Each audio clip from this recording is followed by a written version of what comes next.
All right, guys, and we are live. Hey, everybody, what's going on? It's your girl, Miss T. Listen, I just want to first say thank you for all my supporters out there that tune in to talk to Miss T every single week. Listen, I appreciate you guys so much.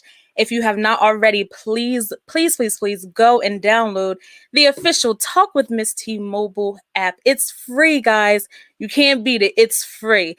If you have not already followed us, please go and do that as well at Talk with Miss T on all social media platforms. Listen, I'm done talking about myself because I have a super awesome show for you guys today. Listen, we gonna be knocking some hits today. We're gonna be knocking those boots tonight, y'all. Listen, I have the legendary H-Town that's gonna be joining me today. Listen, we're gonna chop it up. We're gonna talk about some amazing things that they have going on. So without further ado, let me go ahead and bring them on so we can go ahead and dive right into this conversation. Hey guys, how are you? Awesome. Again, I appreciate you guys so much for joining the Talk with Miss T platform. We are going to get it set today, and I'm super excited to just learn more about H-Town and, the start and everything. So we're going to go ahead and dive right into the conversation. What I'd like to do first, even though I know who you are, the viewers know who you are, but we just want to know more about who H-Town is, the start, the root. We want to learn more about you guys today. So we're gonna go ahead. I'm gonna start with Shazam first because he down there, he got his glasses on, he got the fitted on, he ready. So I want you to introduce yourself to the people. Yo, what up? I'm Shazam from the legendary group H-Town. Hey, we ready. R&B, baby. Awesome. And I'm gonna call him Mr. Jackson today. Go ahead and introduce yourself to the people. Yeah, it's your boy G.I. H-Town in the building. What's up? Awesome. Y'all said it's so smooth. Like, I like that. I like that. So we're going to go ahead and jump right into the conversation. For those that, like I said, know who H-Town is, everybody knows H-Town. Everybody know, we knocking the boots, y'all. We know. So I just want to first start by, how did H-Town get started? We actually started, in our grandmother's garage at our grandmother's house. We started me and my brother started off in that, and then we moved to the apartment complex, the projects, and that's where we ended up meeting G.I. G.I. lived in the same projects that we lived in and went to the same high school. So, at that time, we really wasn't a group. G.I. was more of a rapping, and he was DJing all the high school parties and college stuff and stuff like that, and we were just more like, just kind of singing, and we just so happened to take metal shop together, and the teacher and her husband was looking for some to put a group together, and they was taking auditions upstairs. So G.I. heard, I heard it, so we both go up there, and I auditioned, and then G.I. auditioned, and I went and got my brother, and my brother auditioned too. So she just told us all to come to the house, but when we got there, the deal was the husband, he did not want a duo. And then, but he also didn't want a rapper, but he did decide to keep me and my brother and be like, okay, I tell y'all what, y'all find a third member. And at the time, we did have a third member, but our third member had got in trouble at that time, and I think he ended up going to juvenile or something like that. So basically, it was just me and my brother. So he would just have us coming to rehearsal every day. We rehearsing, and then G.I. would just pop up to the rehearsal. Just start popping up to the rehearsals. And we would be like, man, this man already said he don't want a rapper, you know what I'm saying? So why are you steady coming? So a couple of times we tried to leave G.I. So G.I. would watch us, and I remember one time we tried to get on the bus and leave him, and he ran down the street hollering and caught the bus and got on the bus. Where y'all going? Y'all going over there? I'm going too. So it was like that. And so it's just his dedication when him keep on coming to rehearsals, and then the man was more like, well, before we just really move forward, we want to get that. We want to at least get either anywhere from a 3 to 5 man group. And we was like, what about G.I.? Let's just put G.I. in the group because he here every day. And then at the time, TLC was out, and we seen TLC had a rapper. So we said, well, maybe it would be good for us to come out with a rapper. But then G.I. was like, but I can also sing. So then when he sung and harmonized with us, his voice blended really well with us, and then we was like, oh, okay, this is our third member, and that's our H-Town story. It was called the Gents at the time, but the Gents from the Gents to H-Town, you know. Okay, I like it. I like it. So I just wanna just step on this a little bit before moving on. You know, like you said, your brother was in the group, you know, with you guys. So I just want to pinpoint that a little bit. How was that transition for the both of you? I would say, you know, once he passed, as far as moving on with the group, as far as, you know, keeping his, you know, his legacy of being in the group alive. How did you guys, you know, keep that going? I mean, a lot of it is because of the fans. You know what I'm saying? I reached out. That's when they had just started MySpace. So I created an H-Town MySpace fan page, and the followers numbers was going crazy. So I was like, hey, these people really, they still want to see some H-Town. You know what I'm saying? So the fans, they kind of brought us back. Yeah, the fans, you know what I'm saying? The fans. And, you know, for a minute there, it was kind of like, it was hard because we had to kind of work our way back up and kind of prove ourselves all over again. But by us being vets in this game, we've been doing this so long, we can do this stuff in our sleep almost. And the thing about it was, like you said, the fans, and then I just our faith in God and faith in Jesus Christ. Just kind of, he gave us the strength to want to keep on moving and keep on going.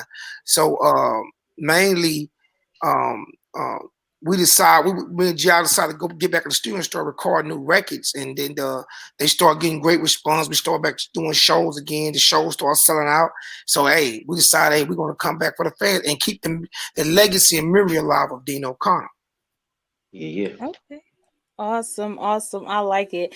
So of course, you know, I had so many people that asked me about this one particular song that I keep mentioning, Knocking the Boots. Listen, we need to know the inspiration. I would love to know the inspiration behind this song, how it came about and everything, because that was like one of the fan questions that they wanted to know. So just tell us a little bit about that song and the inspiration behind it.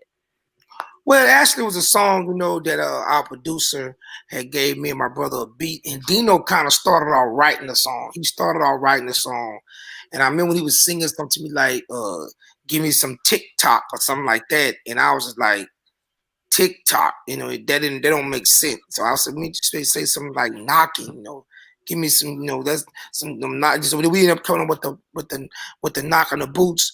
So then, you know, Dino ended up writing his verse, and then I ended up writing my parts.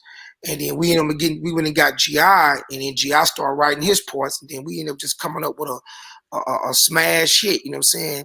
And then I just think being young and your hormones are racing and everything like that, so you kind of get into your newfound or your of adulthood, of love making. So I think it came from all that, just being young and, you know, just learn about love making, and so we ended up writing a song about it. You know what I'm saying?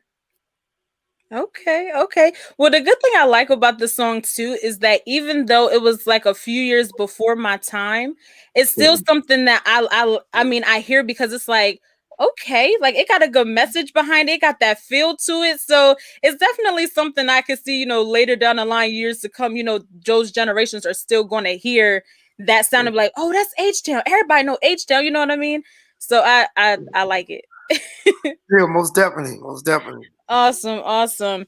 So let's talk a little bit about your newest project. So I had the opportunity of listening to one of the songs that were sent to me. So entitled Green Light. I want to talk about that first. So let's just talk a little bit about that. Well, green light, it just basically, man, it's just, we just talking about, you know, asking a woman, giving permission, you know, before we do anything to her, touch her body or kiss her or whatever, anything intimate with her, we asking her to give us the green light to do it. You know what I'm saying? You know, just kind of being respectful with it. You know what I'm saying? Just not just, you know, so we asking the girl to give us the green light, you know. So that's kind of inspiration, because H-Town has always been some kind of respectable guys. So we were just like, hey, you know, give us the green light. If you feeling me and I'm feeling you, then maybe we can make some things happen. We make some sparkles float. You know what I'm saying? Okay. Gee, I look like he want to pinpoint something on that song. I mean, it's also featuring our boy Lil Flip, so you know we get a nice little collaboration going on there.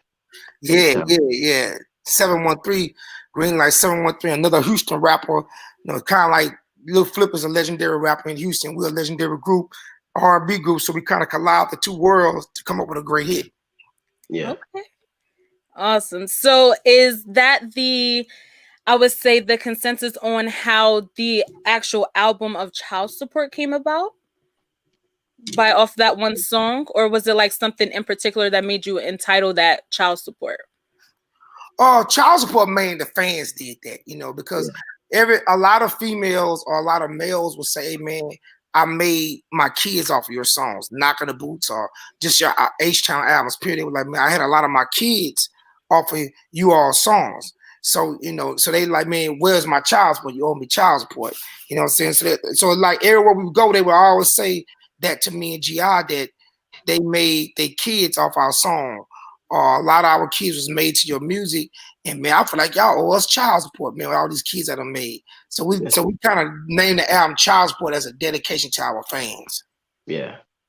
Okay. Awesome. It's like an inside joke, you know what I'm saying? But we got it so much, that's what made us name the album Child Support. Okay, awesome. So let's go back to, when you guys first started out as far as, a group and, you're actually getting out there, you're doing R&B and you're loving it and all of that. If you could change, I would say one thing collectively or individually about overcoming obstacles as far as in this industry, what would it be? That's a hard one right there, because everything we went through, we learned from and grew from. So you got to go through those test times to grow. Uh-huh. Okay. Yeah, I mean, if I had to change anything, going through, like you said, you had to kind of go through some of those things to grow. But I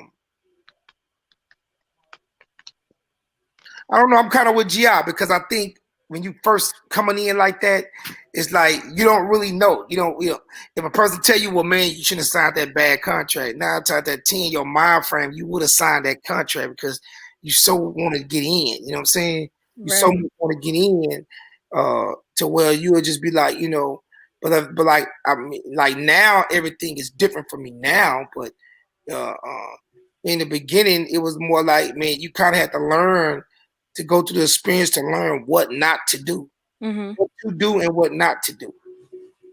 Okay. So I'm going to say the legends in this game right now, what advice would you guys be able to give someone that's like either, hey, I'm struggling a little bit on, my music or my craft, or hey, I'm already in it, but I could still use that extra push. What type of advice would you guys be able to give them?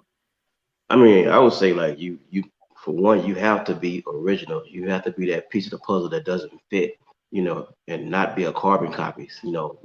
Like basically you got an usher already. You don't need 2 ushers. You know what I'm saying? So just be yourself and bring something different to the table, that's not out yet. You know what I'm saying? Absolutely. Shazam, you wanna elaborate? I would say I always try to come up and sometimes you don't know what class, but I would try to say make great music that can stand the test of times. You know what I'm saying? Sometimes that's why, like G.I. said, it's good to be different and try to create your own sound and try to write music that got really meaningful substances about it, like good, great songs that can stand 20 years from now. A lot of our music, our music is over 20 years old, but we did great music where it stood the test of time, to where we can still tour off the music. People still buy it to this day. So I would say try to make sure you do great songs that can stand the test of time instead of doing fad songs. So a lot of times people do fad songs. They'll do a song just to last for this era, but it won't. 20 years from now, nobody want to hear that. You know what I'm saying? Absolutely. So how's tour life for you guys? So I know you guys travel to different cities and you see basically pretty much everything. So what would I say is your favorite part about touring? Is it seeing the fans? Is it just interacting? Going to different places? What's your favorite part about touring? Well, my favorite is interacting with the fans. That's number one. I don't too much like in the beginning we used to go out and hang out and like check out the city and hit the malls and stuff like that. You know what I'm saying? But now that's kind of old to us. So it's like, it's more of interacting with the fans when we get on the stage. Yeah, I would say me just the live presence, hearing the screams. I love to when I hit the stage, I can hear people hollering and screaming and saying your name, just that live energy from a crowd. So that's the very most electrifying thing about touring that I love about touring. Okay, awesome. So I had a fan question. So someone asked, if you were talking to a younger version of yourself, what advice would you give yourself? Go ahead, Steph. If I was talking to a younger version of myself, Mm-hmm. I probably would say that I would, spend my money a little bit wiser. I probably would, started my retirement plans earlier. You know what I'm saying? Like if I said if I had to do it all over, I probably would, tell myself to, set up retirement, spend my money wisely, um, uh, not be so arrogant because when you're back in the days, we were a little arrogant and kind of still a little bit more humble and uh, just making sure that I have surround myself with good people and and take a lot of leeches out of them around me. People that just want to be around you because you're famous and taking your money and stuff like that. Mm-hmm. That's part of what I would tell myself. Yeah, same here, most definitely. Okay.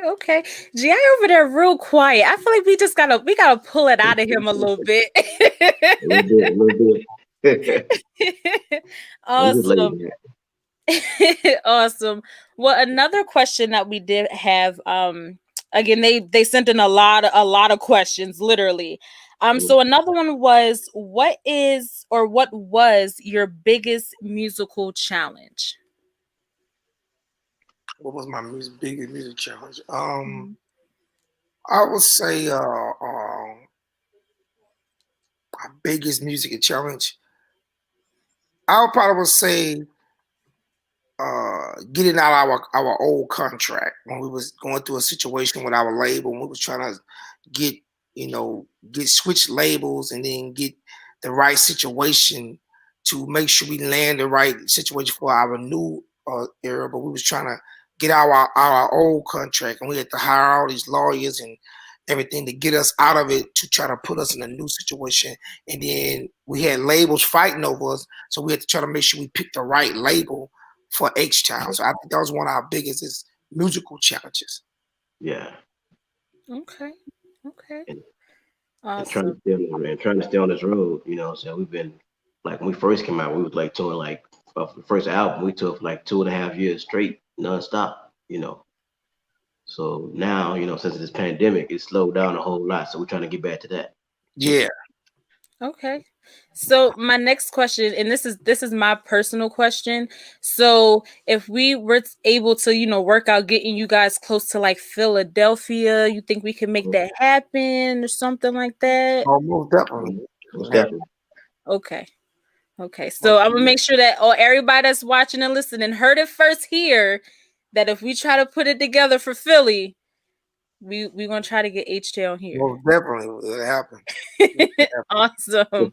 Awesome. Well, like I said, guys, I definitely didn't want to keep you guys long. Like I said, it was definitely an honor, to have you guys and all of that. But I did, just want to ask, what's next for H-Town? Besides the albums coming out, what you guys working on next? Well, the new album is out right now, Date Night. So it's on all social platforms right now. So Yeah, it's out now. Yeah. you know. So, well, we got a lot of stuff in the works in the background. Surprise, you know what I'm saying? You might get an H-Town move, you know what I'm saying? And plus, like Yeah. we're working on new artists as well. So it's a lot going on in the background that get ready for it. Yeah. Working on new artists. Like you said, that movie might. We're trying to think about working on trying to. It take a long time when you're putting the biopic together, but then also a lot of touring. We're trying to do a world tour. You know what I'm saying? We haven't had a chance to do a world tour in a long time, so we want to do a world tour along with our new EP Date Night that's out right now. You know what I'm saying? Okay. So you guys heard it here first. We might be getting a H-Town movie. I'll be looking forward to that. I'll definitely be looking forward to that and everything else that you guys have going on. But for those that may be listening or that may be watching, there's just like, hey, I want to get them, in my city. How can they either follow you guys? How can they book you guys? Well, they can follow us on our Instagram. Instagram is at H-Town for Life, HTOWN, the number 4 life. And the website is H-Town number 4 ever. And the booking number is 832-888-8850.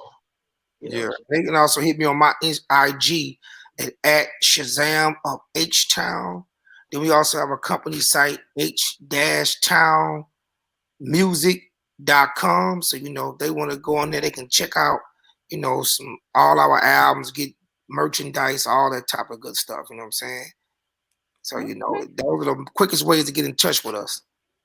Okay, awesome. Well, again, I appreciate you guys so much. This was so much fun. I had fun.